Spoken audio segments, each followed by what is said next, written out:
My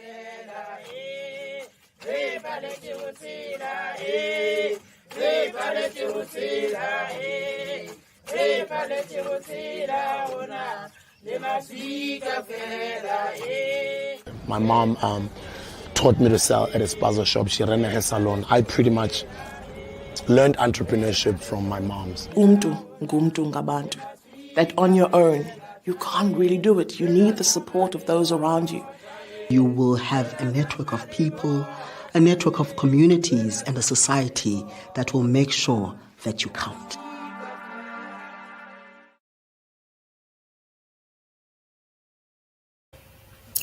Good evening and a very, very warm welcome to another episode in the Saita StraightTalk series. Within the Saita StraightTalk series, we endeavor to talk to you about all the pertinent issues of the informal sector. And tonight, I promise you, is going to be no different. And we have an esteemed panel of people that's going to impart their skill and knowledge with us this evening.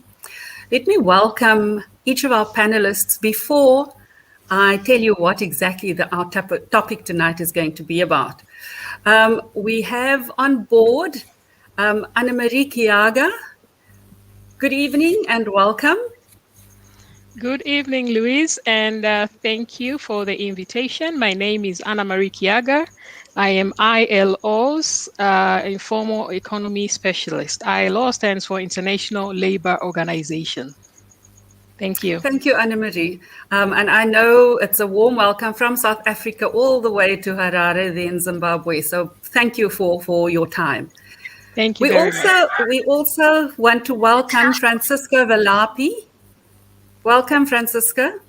Thank you so much, Louise. Thanks for the invitation again. And a good evening to the viewers of Saita streaming. My name is Francisca Velapi. I'm actually currently in Hartbeespoort. I'm based in the Pretoria office of the International Labour Organization. I am the National Project Coordinator for a project which includes the transition to formality, from formal economy from informal economy to formal economy, and many other things in the same basket. Thank you very much. Thank you, Francisca. Then we have from Durban, good evening, Pat Horn. Welcome. Hi, Louise, and hi to all the watchers and the listeners. I'd like to greet all of you. I'm Pat Horn. I'm from Durban and working for WeGo, Women in Informal Employment, Globalizing and Organizing, and also in the NEDLAC community constituency, representing workers in the informal economy. Thank you, Pat. Then I see another lady that has jumped on here. It's our own president. Thank you for joining us, Rashida. Please greet our viewers. Good evening, everybody. I will remain as an observer, but I can't wait for tonight's exciting, the input that I'm going to hear. As Pat knows, R204 has been long on our agenda. But I'm just an observer here, so I'm sorry for jumping in here. Thank you, Louise. No, Madam President, just after the gentlemen have introduced themselves, I am going to give you 2 minutes to just speak. So please don't go too far. Then we have our General Secretary of Saita. Good evening, Michael. Good evening, Louise. Good evening, the viewers at home. Good evening, our panelists. My name is Michael Mokoja, the General Secretary of South African Informal Traders Alliance. Thank you.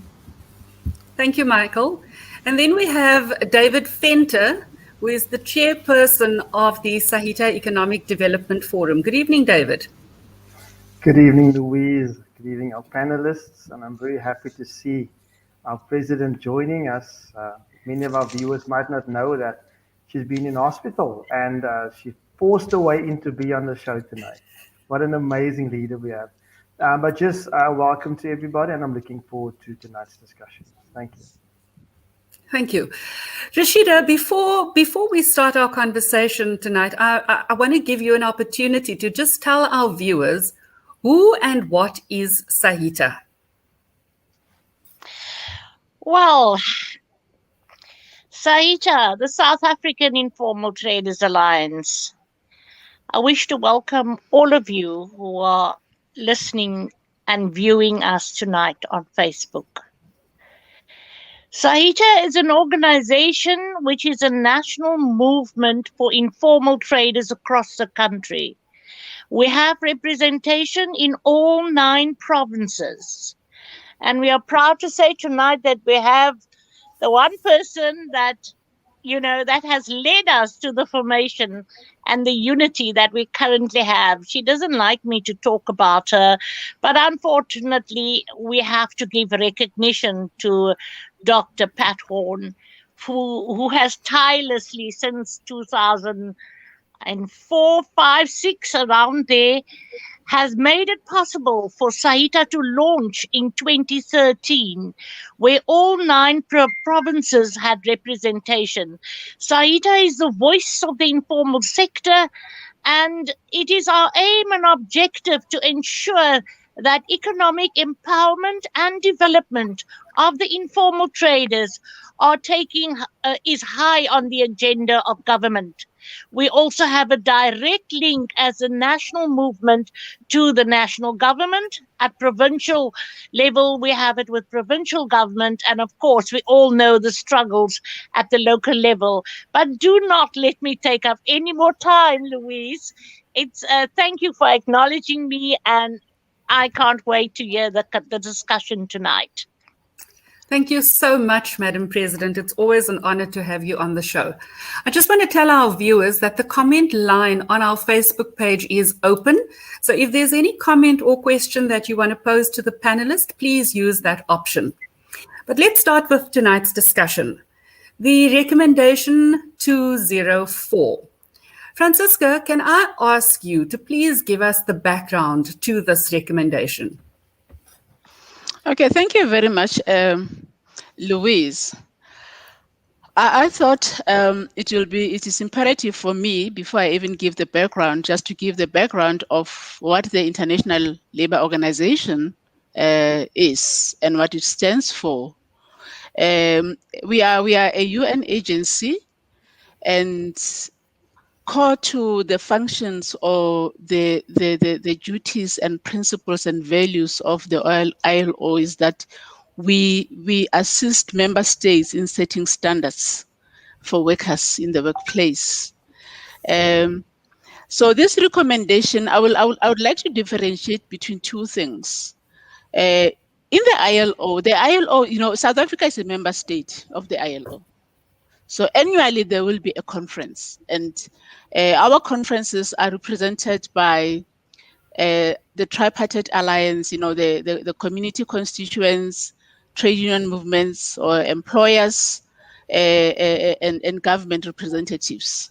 So all these parties come together in a conference to discuss various issues.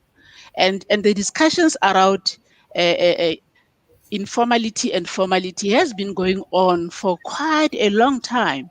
And I could imagine that it is not really a very easy topic, Yes. Back then in the early 2000s, it was like, how do we go around this thing? So debates have been going on in different conferences, which we call the International Labour Conferences. And only in 2015, on the 12th of June, the recommendation 204 was adopted at the conference. So there is a difference between a convention. Maybe some of the viewers at home would know some of the conventions, the Convention 111 that deals with non-discrimination and so on. But a convention is an international treaty which puts an obligation of a member state to implement it, to give effect to the content of that convention. And recommendations, there are two types of recommendations. Some are directly linked to a convention, and some are independent. They just stand on their own. So a recommendation is not necessarily an obligatory document, but it's a guideline for member states to ensure that they improve in various sectors. And in this instance, it is around the informal sector. So this recommendation, yes, it is a guiding principle for all that are in the sector, whether it is workers or economic units. Has got guiding principles, specific guiding principles, which I would like to share. There were 12 in the original. There are 12 in the original recommendation. And because, like I said, it is not really binding for member states to immediately want to implement all 12, can go with time. And for us, really, the most important one is recognition of diversity. You know, we have diversity issues, diversity challenges, I think in all aspects of our lives, not only in the informal economy. Diversity issues still exist even in the formal economy. In the formal economy, in big corporates, there are still challenges around diversity, and this really ties to the four pillars of the ILO. And the first pillar is that of promoting jobs and entrepreneurship. So the ILO is very, very interested in making sure that, or ensuring that, we encourage and we support member states in participating and ensuring that there are localized policies that will, ensure that this recommendation is implemented, much as we know that it is not an easy one.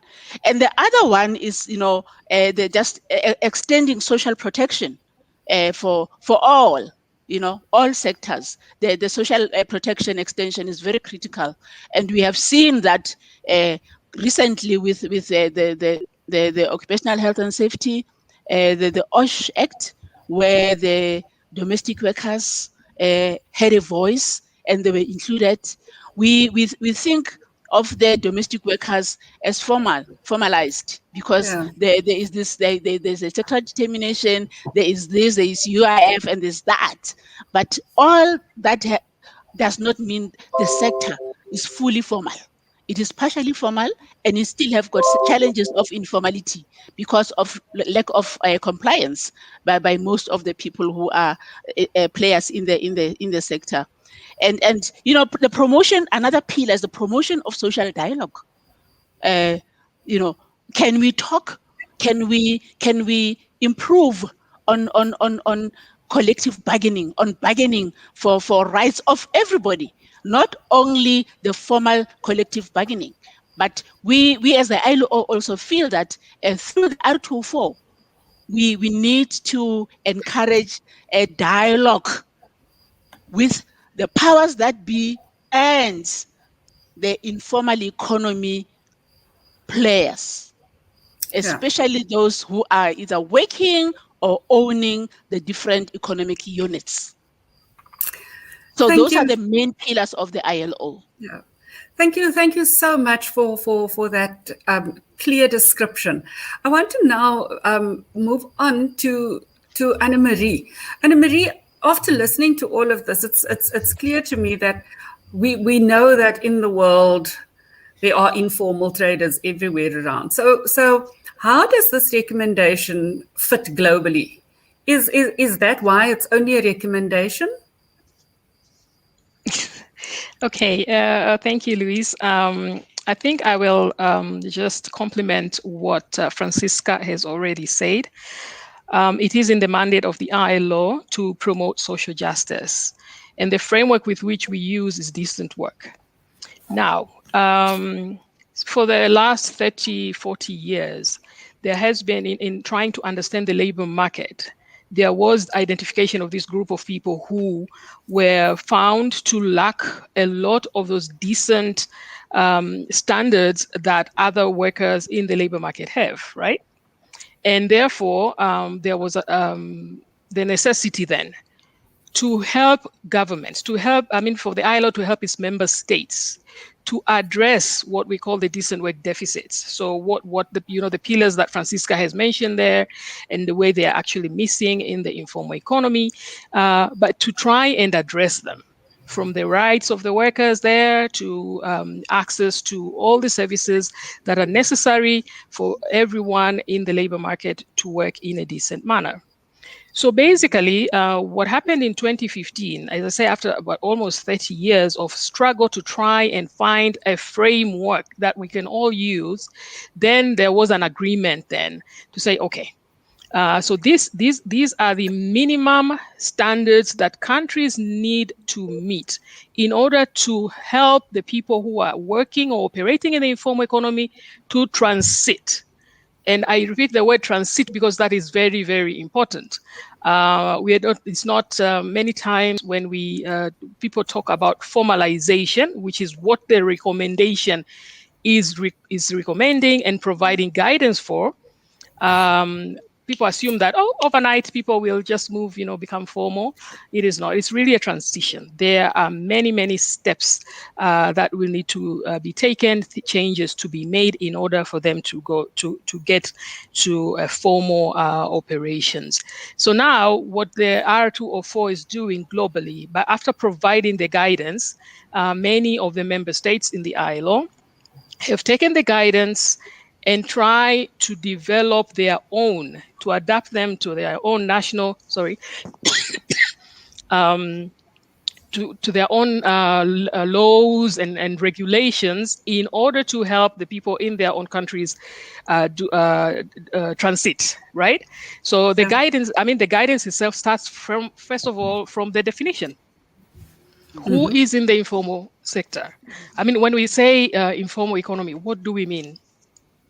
The earlier efforts to understand what is happening here really focused on enterprises. So they were looking at informal enterprises and say, we think what is happening is people are working in these informal enterprises and it was basically enterprises that were not registered and maybe they're operating outside the law.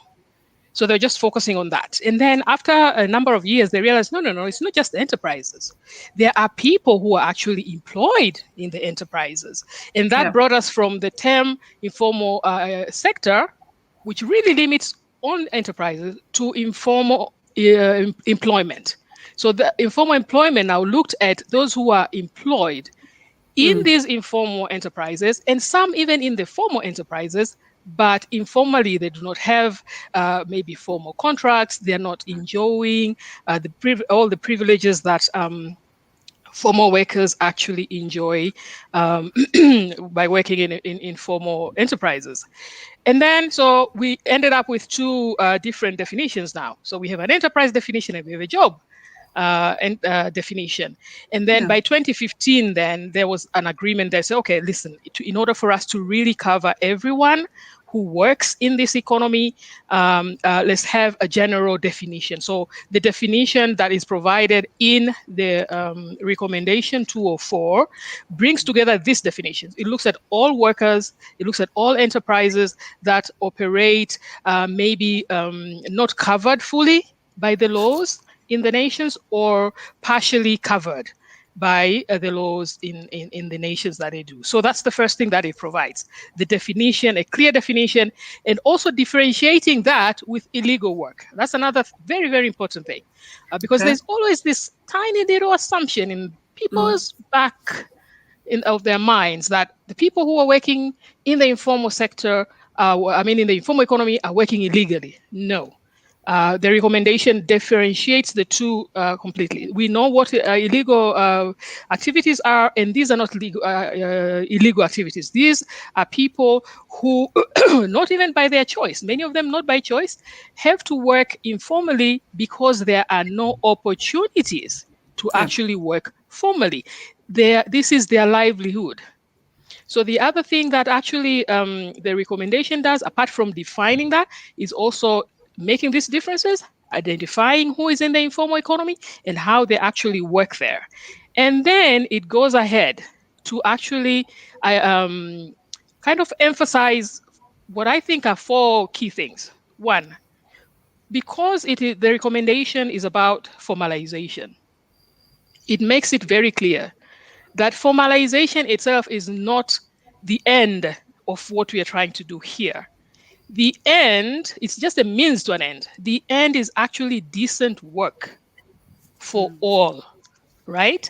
And that is why, because for a long time, people didn't understand what to do with this particular group of workers and enterprises, then it provided guidance, just like it does for the formal sector. This is how you do an employment policy. So this time it also says, so for an employment policy to include the people in the informal sector, here are the requirements.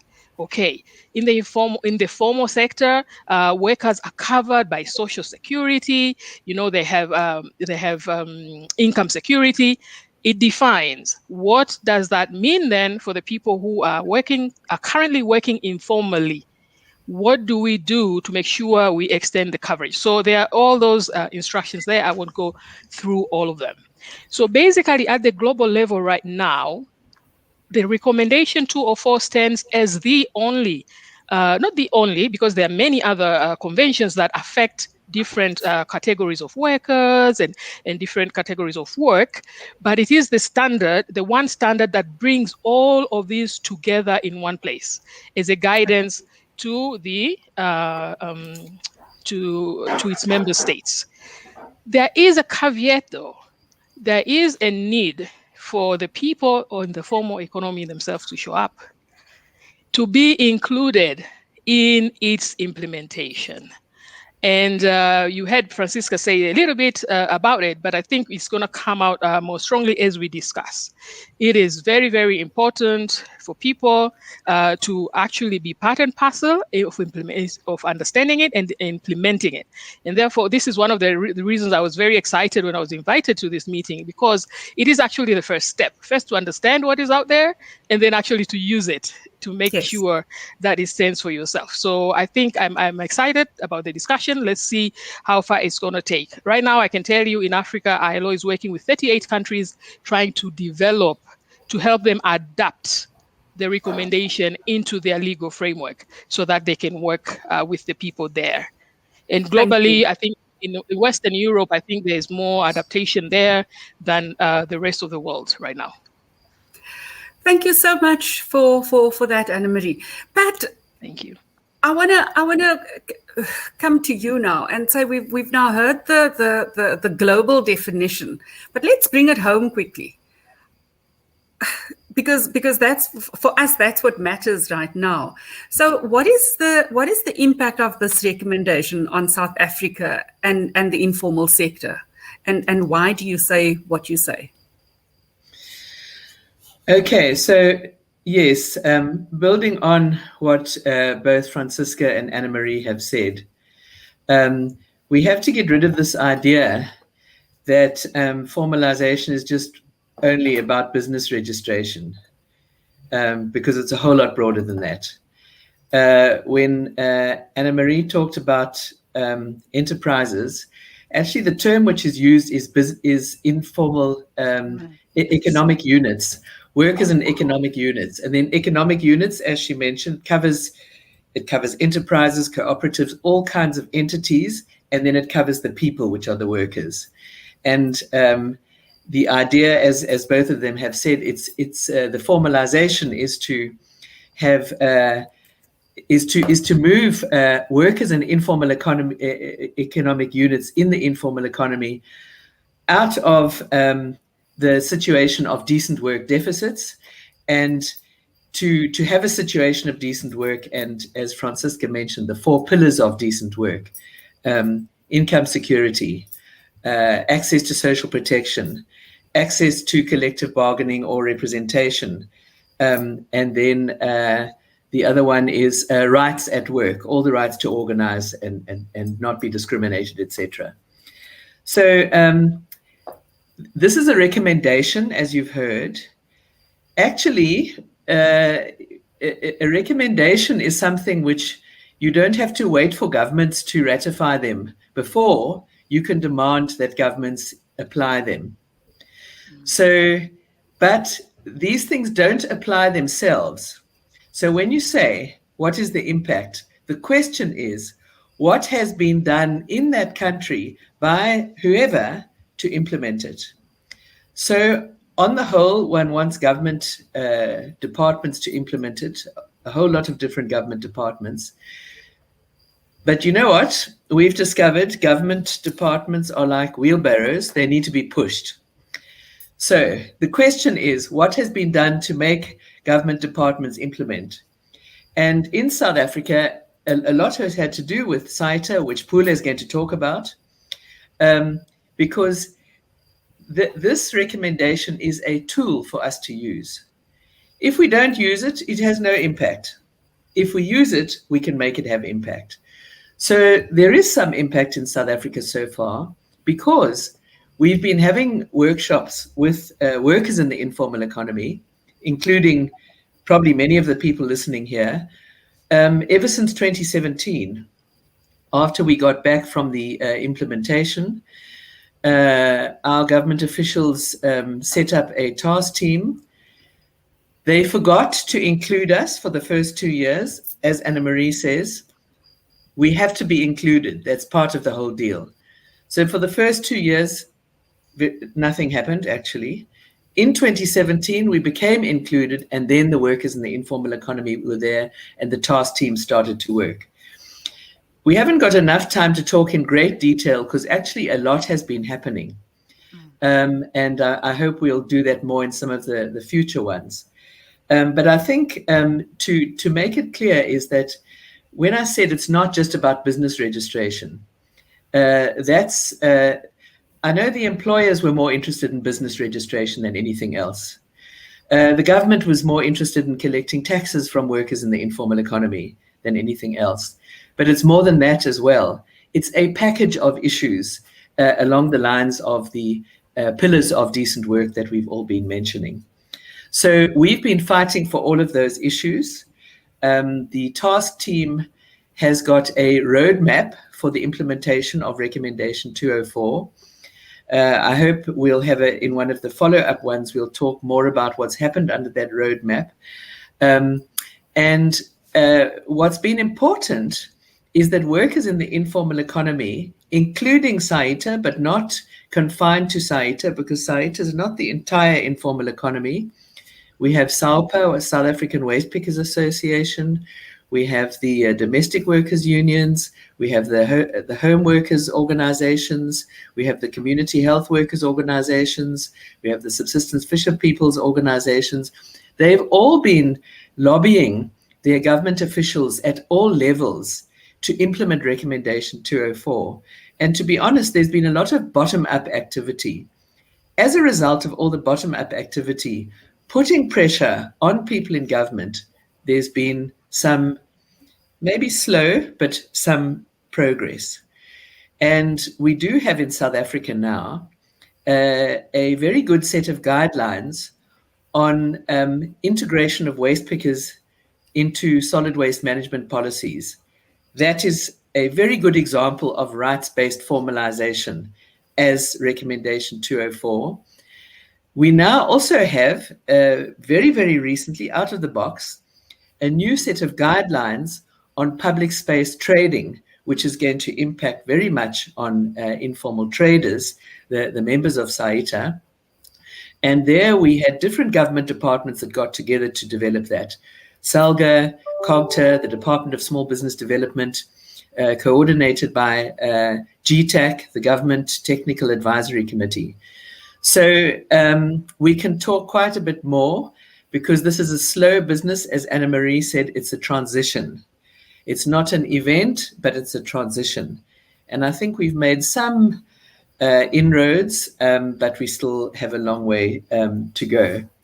So even when it comes to what we call the economic side, Chapter 3 of the Recommendation 204 on legal and policy frameworks talk about local economic development, which is part involving the informal economy, and increased access by people in the informal economy to various things, including public space, including markets, including resources, and including legal protection. There's a whole list of things that workers and economic units need to have access to, which at the moment, because they're sitting a little bit outside of formal arrangements, they don't have full access to. And Chapter 3 is very detailed on this. So when you all go and you look up your recommendation 204, please look at Chapter 3 and you'll see what I'm talking about. And Chapter 6 talks about the reduction of barriers to formalization, the barriers that stop you from joining in. So finally, one of the questions that you'd asked is, do we have the vehicle and resources in South Africa to make it work? Well, the good news is implementing Recommendation 204 does not need additional resources. It doesn't need lots of money. It needs political will. It needs the coordination of efforts, which means all government departments working together. It needs inclusive processes, which is what Anna Marie was talking about, and participatory budgeting processes, so that the people who would be affected by it are engaging with the authorities to agree on how existing resources need to be allocated more smartly so that it results in the kind of formalization process we're talking about. Let me leave it there. Thanks, Pat. I see our comrade Jess lost his signal, so he's off. So I'm going to, David, direct the next section to you, because Pat also now started touching on the economy.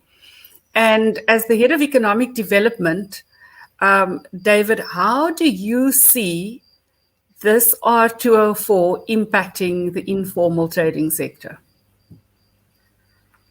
Thank you, Louise. I think the R204 is very, very important that we start engaging the way we are and really start looking at implementation. I think what we are doing within Saita is that we're not just waiting on government to act, but we are kind of taking the bull by the horns and starting to ride the bull ourselves, and really starting to apply pressure by leading this process. So I think COVID-19 has really changed a lot for us. Our informal traders, our businesses are really suffering. When you say informal, they say informal employers, that include our businesses as well as those within informal employment, are really suffering. And as such, I think we have to find a way to accelerate this particular process. It's really important when you do talk about growing I think we're not talking about moving from informal to formal. We all have different understanding, but ultimately, if one looks at R204, what you're looking at is how do we as informal businesses start playing a bigger role, if I could term it as such, within the economic development or even economic recovery of our country. We all understand that employment creation and economic development currently reside within SMMEs, but there's been a much bigger focus now looking within the informal sector and micro enterprises, where we're going to create these jobs. In where South Africa is finding itself now currently, it's absolutely alarming, with a 64% unemployment rate in youth, ages between 15 and 24. So something has to be done. So in 2020, October 2020, Saita's NEC decided to form an economic development forum, which would look and seek opportunities within the informal sector and bring those opportunities to the informal sector. Really within the EDF acting as a bridge between both formal business and the informal sector, but also looking to see how we can work and attract opportunities from government into the informal sector. We know that there's quite a lot of opportunities there in the form of tenders and many other purchasing vehicles which one could access. But due to what we like to term red tape, we can't access that. But while we are waiting for that to be say, reduced to a certain extent. We have to do something now. So within the EDF, I just want to share some numbers to just give our viewers a little bit of an understanding of what we're talking about when we do say the informal. I'd say informal sector. I wouldn't really term it informal economy right now. But in South Africa, the informal economy, which includes the business people, if I could use that term, as well as the employees. So everyone collective, we make up about 60% of total employment within the world.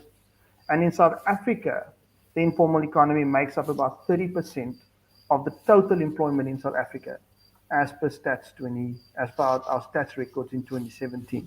Now, what does 30% of total employment mean? We have got about 14.9 million people in our workforce currently, well, not late workforce, which is currently employed in South Africa, 14.9 million people. So when we say that the informal sector employs 30% of that number, we are talking about 4.4 million workers within the informal economy in South Africa. Now, those were figures that were derived before COVID-19 hit us. During COVID, we lost a further 1.8 million jobs. Now, when one looks at the statistics, you would find that most workers that find themselves within the informal economy in South Africa, 63.5% of workers is currently within the informal economy are here because they can't find alternative employment. They are unemployed. They can't find another source of income. So they resort to the informal sector. So if you've got 1.8 million people that have lost jobs, then you could say statistically about 63% of those people have found their way into the informal economy. Now, these numbers still have to be reported on because the last count was done in 2017. So when you add all these numbers together, the estimated figure in South Africa is in excess of 5 million people. So, this is just what we're estimating. We actually think that might be slightly more.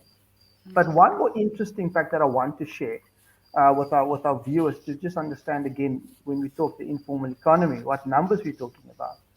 In South Africa, it's estimated that the informal sector contributes 6% to the GDP of South Africa. Yeah. But again, what does that mean? What does 6% mean of the GDP? The GDP of South Africa estimated for 2021 was set at 320 billion US dollars, not rands, US dollars, 320 billion. So if you take 6% of that and you say, as an informal economy in South Africa, we contribute 6%, you are talking in the region of 19 billion US dollars that we contribute to the economy in South Africa. Now, I've decided to leave it at 19 billion US dollars because to convert that to rands, viewers, you can multiply that by 14.82. I don't want to have another presidential moment on this. Please not. on this particular show because the number's pretty big. But work it out, and now you could see what we are talking about when we talk contribution of the sector in South Africa. So just very, very quickly, and just a last point from my side. So within the EDF, what we're looking at, as I said, was to attract investment from formal to the informal sector. We're also looking at building partnerships. We are looking at doing the very same between government and the informal sector. But very importantly, from the numbers that I've just shared, how do we get the informal sector to trade with the informal sector? How do we bridge that gap where we start trading with each other if we are saying there's this amount of money? So the EDF and within Saita, that is what we're currently working on quite aggressively. Thank you, Louise. Thank you, David. Michael, I had to jump to David when you lost your signal there for a little bit, but I want you to please put our viewers in the picture with regards to Saita's stance around the implementation of Recommendation 204. Thank you, Louise. What Comrade Patton said just said a mouthful about the implementation here in South Africa, of which it's happening very slow.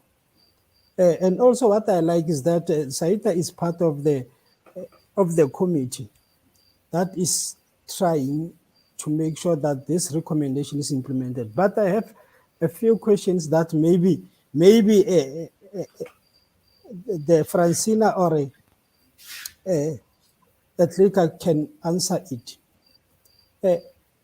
When you remember, the recommendation was done on the 1st of June 2015 on 101 session of ILO. 104 actually, session of ILO. 2015, but now we are on 2021. No processes that is having that you are having. The issue is that who is supposed to implement that recommendation? Because we have our government, which is always playing hide and seek, because they want to implement in their way. For example, in South Africa here, from our Department of Small Business, they come up with the program called TRAP. TRAP is it's a program that they are trying to fund the small businesses. Only if they register, they are formalizing their businesses. Then the question comes, when you check both TRAP and then you also check the R204, you will realize that they are implementing R204 indirectly, because before you access funding from that TRAP program, you need to formalize your business. You need to register your business. You need to register for UIF. You need to go for tax, everything that all the formal businesses are doing. So when you sit down and see, you will realize that this is a transition from informal to formal, but without the proper planning, without the proper strategy, because you can transit by force, meaning that after a year or two, your business will collapse. You'll go back to informal businesses because you never transit the way you have to. There is no program set in place to assist the informal businesses that when we transit, here are the programs that is going to help you so that at least the business must be sustainable. From the informal sector, no one wants to be informal for good. We all want to see ourselves going somewhere. We all want to see ourselves creating more jobs for our people, seeing our business growing. But how can we grow? We cannot just rush to grow while there is no strategic planning. So that's why I'm just saying that who's supposed to implement that? And also the question that I have is also that what ILO do to see that all the member states are doing what it's supposed to be done in terms of this transition. Are there any reports that come into ILO that says from the member state we have done 1, 2, 3, or is there anything that they didn't come? Because if they have the reports and then they can maybe advise, I think we will see us not discussing every year about R204. We'll be discussing about the fruits that we are getting from that R204. Because according to us as the informal trader, this R204 is a very good initiative that will assist our government in terms of creating the jobs, in terms of the GDP, as David said. We are taking a very great part in terms of creating the economy of this country. But it's very important that whatever that the government is doing, it must include the informal traders or informal economy organizations into their planning strategies, because you can plan things, but if you can't plan and you are not into the field, you can't know anything about it. I think I have a problem of a network from here. I can see it's very low, but let me say Thank for you. now. Thank you, Michael. David, do you want to respond or add anything before I give the ladies an opportunity? Thank you, Louise. Our General Secretary has asked a very important question. And I think just for us to also understand the role of the ILO, as mentioned, as Saita, we have started engaging on different fronts, and we have started acting because we can't wait any longer. Our members need us to act. But as an individual organization, there's only so much that we can do. So I think the question is very valid for us to understand how we can collaborate, how we can work together in terms of, having this implementation R204 executed, and how we can get more partners on board. But yeah, I'd like to hear from the panel as well. Thank you. Which of the ladies of the hour would like to respond to that, please? I see smiles. I can go first. Anna Marie will add. Okay. Thank you. Very pertinent inputs and questions raised. I'm very excited about the work that Saita intends to do. And as the ILO, as you know, we are providing support, to member states and the different social partners. So what David has just said now is very, very critical. How does the sector players collaborate so that you form a very much stronger and formidable force, so that when you come to the ILO requesting for support, it is even much broader. It is not just one organization there and then another one there. So that for me, it is very, very important. It is critical, and it will also show whoever of the other constituents that you are really powerful, you are really formidable. And I think with that approach, like Pat has said, that what is nice about the recommendation is that you do not have to wait for government to ratify. You can actually implement it. There's already a task team which sits at NEDLEC. And when you are organized in that way and you are a formidable force, definitely the ILO is willing and prepared to support your programs to ensure that there is that, the steps towards transiting to formality. It is not an event. It takes, many different steps to ensure that we get there at some point, but we just need to be intentional with what we want to do. Anna Marie? Okay, yeah, thank you, Francisca. I could just add just 3 things there, and just to almost repeat some of the things we said earlier. One, I think Michael, unfortunately, is not here, but I just wanted to say, do not lose hope. It took forever to get to 2015 and get the R204 recommendation itself. And therefore, we expect it might take even longer to really start seeing things on the ground. And really, the ingredient that is necessary there is what Pat mentioned earlier, political will. The ILO, here's a little caveat. There's ILO as an organization and an office.